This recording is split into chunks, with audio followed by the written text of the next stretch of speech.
Primero, de nuevo, agradecer todo lo que hemos hecho en el tema de mortalidad materna, pero ahora nos vamos a ir, vamos como complejizando esto un poco, nos vamos a ir ahora con el tema de infantil, de salud infantil.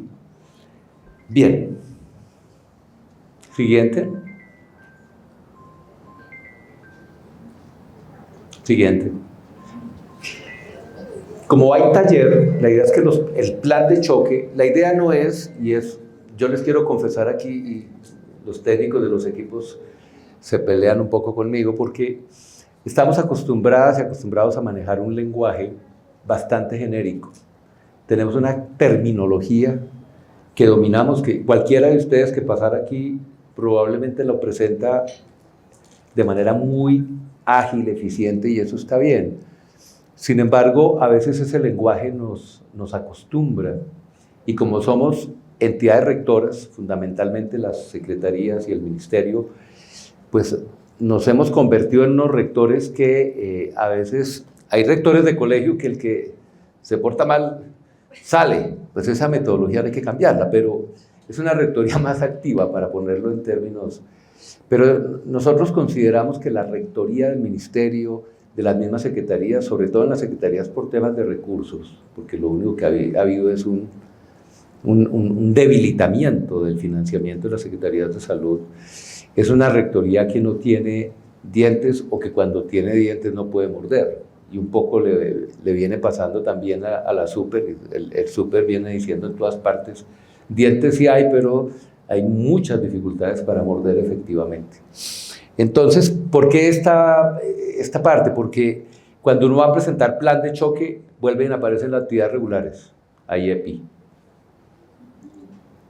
Está bien el IEPI, es un avance en el desarrollo de la salud pública, pero mire cómo vamos con el IEPI. ¿Sí? Ahora, ¿es culpa del IEPI? No, no es culpa del IEPI, por eso estamos en una discusión, no los voy a volver a llevar. Nosotros consideramos que todo esto pasa ya por la discusión del sistema, que no es un problema de este componente aquí, pero aún con reforma, si no se modifica la actitud y la posibilidad real de que la autoridad sanitaria se pueda ejercer, es muy probable que también con reforma haya grandes dificultades para avanzar en lo que nos proponemos. Pero bueno, entonces encuentro yo dificultad en el mismo ministerio, es una dificultad sana, no estoy haciéndole una crítica, sino que es una manera de hacer las cosas, ¿no?, como las veníamos haciendo, inerciales, y no permiten responder. Yo creo que la pandemia en eso sí fue fenomenal, ¿no? Qué paradoja, pues llena de sufrimiento, pero lo que no se podía ni pensar ni pronunciar, todo fue posible. Todo fue posible durante la pandemia. No, que es que eso no se puede hacer. No, claro que se puede hacer. Nosotros creemos que aunque no estemos en pandemia es decir, todavía estamos en pandemia, pero cuando vemos toda esta situación, el modo debería ser de emergencia, que lo que no es posible hoy pueda ser posible, porque es que se sale del sentido común inclusive. No es que yo no lo puedo atender, que porque no tiene autorización, que es que no puedo hasta que no, mejor dicho, no puedo, no se puede, no se puede, no se puede, es algo que nos atormenta. Pero bueno, hay un mensaje con el tema de la mortalidad infantil, que todos sabemos, pero que no actuamos en consecuencia. Y esto va más allá de los indicadores y los números. Sí, esto es un tema de equidad, es un tema de igualdad, es un tema de paz, pero como lo demostró Buenaventura, y Guajira también el año pasado, bajó, es muy alto, 21 muertes, pero venía de 38. Es decir, por poco las reduce a la mitad. Pero la situación de agua, vivienda, la situación de alimentación empeoró, pero logró bajar en materno. O sea, el papel del sistema de salud, porque a veces dicen, no, es que yo no puedo resolver los determinantes. No, usted no puede resolver, en eso estamos de acuerdo. Usted no hace acueductos, no hace alcantarillados. Pero justo por eso, el rol de un sistema de salud es mitigar esa desigualdad. Por eso en los procesos de reconstrucción, el sistema de salud inglés, ¿en qué contexto nace? Que es un sistema nacional de salud, público, y que a pesar de todas las propuestas de política de los regímenes más conservadores, no lo han podido modificar. Que tiene problemas, sí, todos los sistemas de salud del mundo tienen problemas, pero no se metan con el sistema de salud inglés, porque van a ver a la gente en todos. ¿Qué pasó en las primeras semanas de enero? Los trenes se detienen, los camiones no se mueven, había una afectación en varios temas, pero uno de ellos era el tema del sistema de salud. O en Costa Rica, un alto funcionario que vino a un evento nos dijo, es que para nosotros el sistema de salud costarricense es como la Virgen, no nos la vaya a tocar. Mejórele aquí, mejórele allá, etc. Todo esto para decir que avanzar hacia un sistema de salud que mitigue desigualdad es una prioridad y que sí está en nuestras manos. Cuando a mí una EAPB, y es porque ellos directamente le dicen a uno, no, a mí no me vaya usted a echar la culpa de la muerte por desnutrición en La Guajira, ni por diarrea. Yo digo, es que no le estoy echando la culpa por la falta de acueducto, ni por la falta de alimentación, sino que justo estos niños que más se vulneran más rápidamente y desarrollan diarrea, o desarrollan infección respiratoria aguda o desnutrición, con el sistema de salud, es una emergencia, lo puedes mantener vivo mientras logramos equilibrar esa desigualdad profunda. O si no, no estás en este negocio, si es que lo podemos llamar negocio, porque ese es su papel. Entonces, cuando un sistema de salud desaprendió y confunde el cuachorcor con el niño sano, porque como en el cuachorcor el niño está gordito, y lo reportan, es cierto, no, es que el perímetro braquial estaba normal, entonces le dieron salida, después se murió. Está pasando hoy. Hemos desaprendido, nos hemos desacostumbrado, no, es que eso es un tema de determinantes sociales. Cuidado con los determinantes sociales, porque los determinantes sociales los acoge y realmente los afecta es la intersectorialidad, la política pública. Entonces, con esto de los niños, ¿qué es lo que pasa? Nosotros tenemos un indicador clave que es la mortalidad infantil, menores de 1 año, y tenemos la mortalidad infantil de menores de 5. Y lo que pretendemos con esta presentación es decir algo que sabemos, pero subrayarlo. Los niños están muriendo en el primer mes de vida. Si nosotros lográramos con un plan de choque, nuevamente, actuar ahí, en un mes, solo en un mes, se le desploman esos indicadores, es decir, se le mejoran esos indicadores. Así es de grave y así es de, entre comillas, así sería de sencillo. Pero no estamos en eso. Quizás ese mes se vuelve el de mayor vulnerabilidad para la madre, que estamos hablando de una mortalidad materna temprana, ¿cierto? Y para ese hijo o hija que ha nacido. Vamos a ver en línea con lo que estamos planteando. Bueno, aquí nosotros tenemos la tasa de mortalidad infantil ajustada entre el 2005 y el 2020. Y miren el ritmo de disminución. Entre el 2005 era de 20.40 por 1.000 nacidos vivos y la ajustada para el 2020 es 17,62. Quiere decir ello que en 15 años solo hemos bajado 3 puntos. Y esto molesta a algunos actores, pero no lo hago con esa. Todos estos niños están afiliados. Todos estos niños tienen un plan de protección y una UPC más alta, porque la UPC del menor es más alta que el de la población, porque la UPC no es plana. Es decir, que no hay una sola tecnología que no esté financiada para todos los niños. Y sabemos cuántos niños nacen. Difícil todo este tema ya con los adultos, que cuando él empezó ya a tener síntomas que podrían desembocar en una diabetes, etcétera, y somos millones, ¿cierto? Pero aquí está acotado. Además sabemos dónde empieza el día del parto. Y es en una institución, porque es más del 95%. Noticia: hemos caído, no se vacuna el niño con BCG. Y el niño nació en el hospital. Así de sencillo. Y si yo no le pongo una vacuna de BCG al recién nacido, ni en los días que correspondan pongo el método anticonceptivo, le doy acceso a la mujer, pues esto es un fracaso. Es un fracaso del sistema. Que de todos los actores, sí. Pero es que hay alguien que dijo, yo le voy a hacer la gestión del riesgo, deme la UPC, que yo le respondo por eso. Y yo organizo la red, y se le permite organizar la red como quiera. Los resultados no le acompañan. Y esto lo decimos en todas partes y resulta molesto, pero es que en vez de hablar de quién impulsa la reforma y cómo sale en la foto, o si está afiliado a una EPS, como es la última noticia, ¿por qué no hablamos de esto? Hablemos de esto. Todos sus niños están afiliados, no tienen la vacuna de BCG. Bueno, y esto es dramático. ¿Cómo es posible que un país de renta media, alta, solo logra disminuir en 3 puntos, menos de 3 puntos, la mortalidad infantil de menores de 1 año? Estos son los casos, ¿cierto?, en azul, y esta es la tasa de mortalidad infantil ajustada y esta es la cruda. Esto es lo otro, esto es un manejo mediático al que nos hemos acostumbrado, para que todos los gobiernos quedemos bien, incluido en el que estamos, entonces se coloca la tasa cruda de funciones contra nacimientos y entonces esto no está tan mal. Esta es la real, la ajustada. Estamos en 17, es una vergüenza. Bien, en casos, ¿esto qué significa en número de vidas? Ya lo vamos a ver. 6.368 niños y niñas.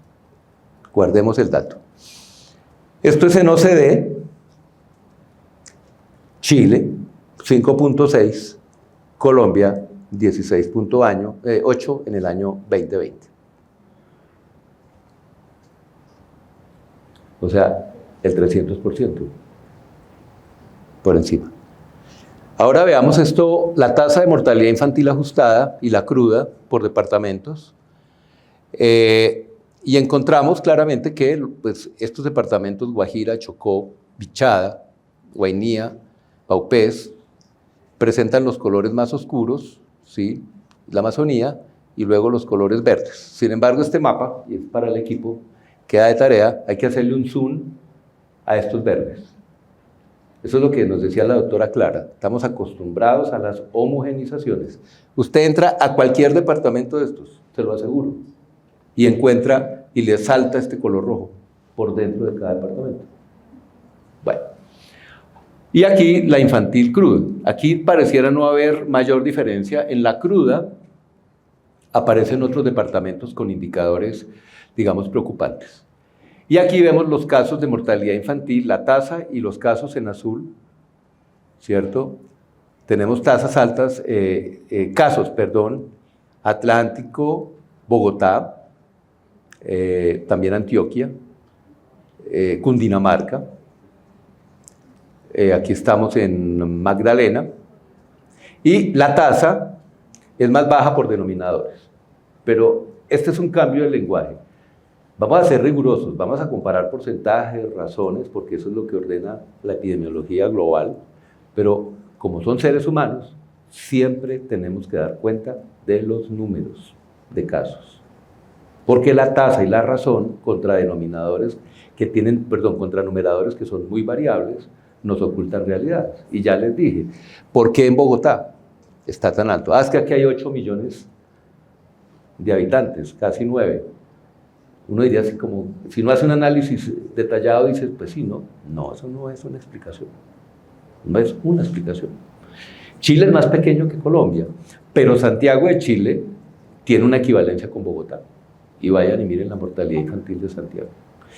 Y en correspondencia en que esto no es una alergia con lo privado, que a veces se dice que este gobierno tiene alergia con lo privado, a nosotros nos gustan muchos de los elementos que tiene el sistema de salud chileno. Y está conformado por públicos y privados. Ahorita hay una crisis, mejor dicho, una bomba que explota por otro tipo de razones que luego miramos. Aquí, la tasa de mortalidad infantil entre el 93 al 2020 y proyección ODS, aquí lo que queremos mostrar es que la meta a 2030 es de 14, de la tasa ajustada.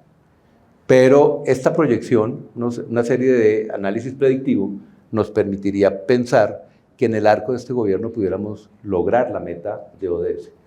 Sin embargo, el presidente en esto sí es él es directamente, él tiene la función de salubrista, la salud pública en todas las políticas dice nada menos que un dígito en mortalidad infantil.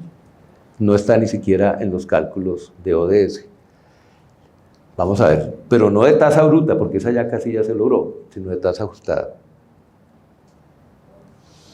Causas. Ciertas afecciones originales del periodo neonatal, y aquí está por número de casos, y aquí nos da los 6,000 y pico, malformaciones, enfermedades del sistema respiratorio, enfermedades infecciosas y parasitarias. Entonces tenemos que mirar qué es lo de arriba.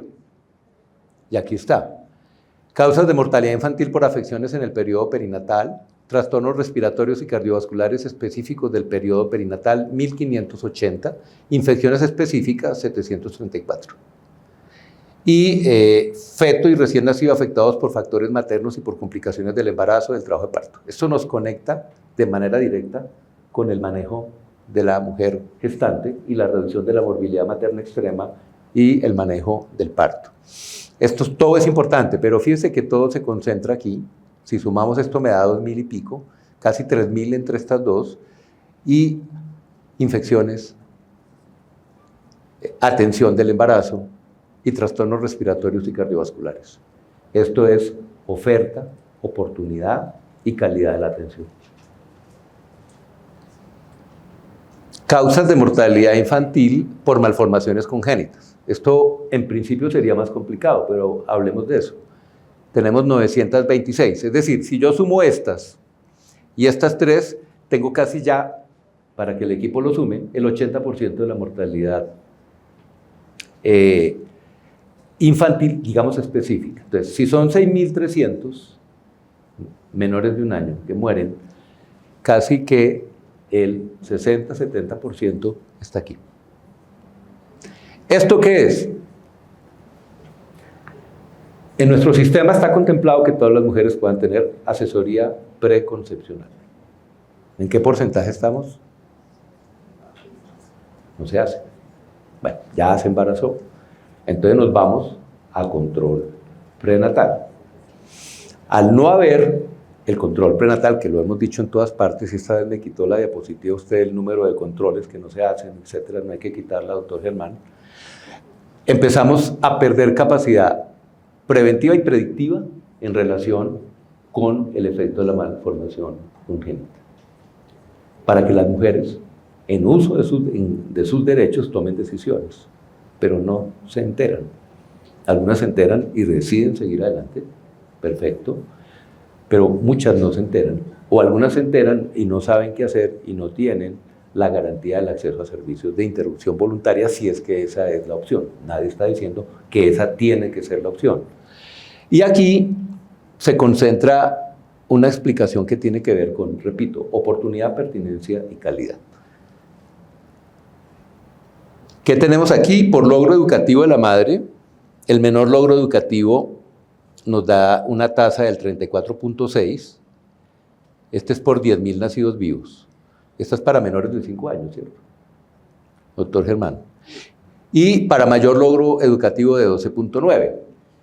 Es muy probable que aquí se concentre todas, es decir, lo que tiene que ver con malformaciones y con problemas de acceso, ¿sí? Y va reduciendo a través de la oportunidad y la garantía del derecho a la educación en el caso de las mujeres. La inequidad es de 12.7 con respecto al segundo quintil, y frente al último quintil la inequidad es de 19,2, la diferencia entre estos. Aquí la curva, en rojo está la tasa, y aquí tenemos los departamentos en donde se nos eleva la tasa de mortalidad infantil, que va vinculado de manera inmediata con el tema de educación. Nuevamente el equipo, si usted no le hace zoom a los municipios, sigue proyectando algo que la doctora Clara ya nos dejó. Aquí vamos en taller y entonces nos vamos criticando de una vez a medida que vamos avanzando. Bien, por IPM, índice de pobreza multidimensional, 36.6. La IPM va ligada, van de la mano con educación, nivel educativo de la madre, y eso aplica para mortalidad materna. Y aquí tenemos las inequidades en mortalidad infantil, lo mismo la tasa en la curva y la proporción de personas con necesidades básicas insatisfechas. Mortalidad infantil, controles prenatales, aquí sí aparece la relación. Entonces, el azul es el porcentaje de nacidos vivos cuyas madres tuvieron el control prenatal, se hace a la madre, ¿no? Y la tasa de mortalidad infantil. Entonces, esta leyenda no es correcta. Tasa de mortalidad infantil de 2020 es la roja. Entonces, en el azul, el número de controles, aquí yo me pierdo, en la izquierda que tenemos, perdón. El porcentaje de mujeres con menos de 4 controles prenatales. Ah, perfecto. Este es porcentaje de mujeres con menos de 4. Entonces, quiere decir que en Atlántico, por ejemplo, el porcentaje que tiene menos de 4 es del 10%, es el más bajo. O sea, aquí está bien, en términos de que casi llega al 90, 4 o más controles prenatales en Atlántico. Igual Valle del Cauca baja. Y donde está mal es Vaupés, Bichada, Chocó, Guainía, etc. Esto nos reproduce la misma lógica que yo. Si usted indaga por acá, por dentro de todos estos, va a encontrar sorpresas. Pero nos da una idea de cómo se correlaciona con la tasa de mortalidad infantil. Bajo peso al nacer, por quintiles también, ¿cierto? Tasa de mortalidad, gradiente según bajo peso al nacer, 37 semanas, perdón. La tasa de mortalidad infantil está acá, de 18, con el más bajo peso al nacer, tercero, cuarto y quinto rango, menos bajo peso al nacer. Aquí no se encuentra una relación mayormente diferencial entre bajo peso al nacer y tasa de mortalidad infantil. El bajo peso no muestra inequidad. Esto hay que verlo en qué contexto, porque puede haber un niño, una niña pretérmino, pero en un estrato medio y alto, y ahí la posibilidad de recuperar, entonces disminuye la posibilidad de muerte. Entonces, si usted no ubica en dónde ocurre ese bajo peso al nacer, llega a esta conclusión. Hay que llevar esto a quintiles. Bien, bajo peso al nacer, lo mismo. Defunciones y tasa de mortalidad. Entonces, yo quiero que nos concentremos aquí. Las muertes neonatales son de 4.389, ¿cierto? Las neonatales tempranas son 3.070 y la neonatal tardía 1.100 y pico. O sea, estamos en lo cierto diciendo que 4.000 niños de los 6.000 que se mueren antes de un año mueren en el primer mes de vida. Y aquí están las diferentes curvas, tasa de mortalidad neonatal, tasa de neonatal temprana y de neonatal tardía. Ahí está el drama, digamos, y el desafío. O sea que un plan de choque sí es pertinente aquí. Claro que es pertinente. Un plan de choque, digamos, en los modos de alimentación de toda la población colombiana es un poco más difícil. ¿Sí? Es un proceso de larga duración.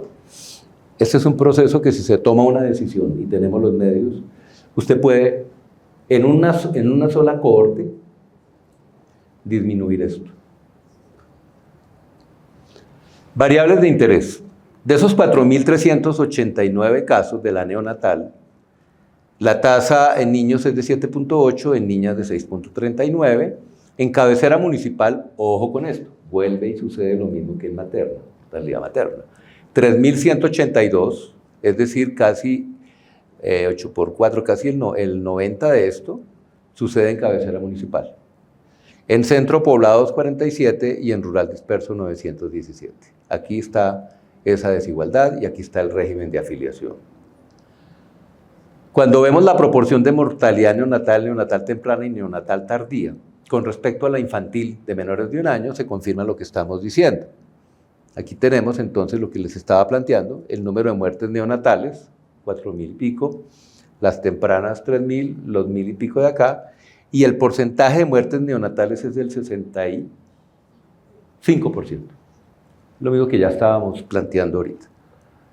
Proporción de mortalidad neonatal con respecto a la mortalidad en menores de 5 años. Entonces, fíjense que esto arrastra otro indicador, que es la mortalidad de 5 años.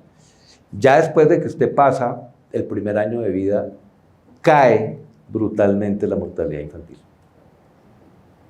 Pero es una cosa contundente. Es decir, lo que usted haga en el primer mes arrastra todos los indicadores hasta que el niño y la niña cumplen 5 años y entra. Entonces, a veces, que es que tenemos que hacer de todo y eso está perfecto y hay que seguirlo haciendo, pero se está descuidando las ventanas de oportunidad donde hay que hacer una intervención de choque.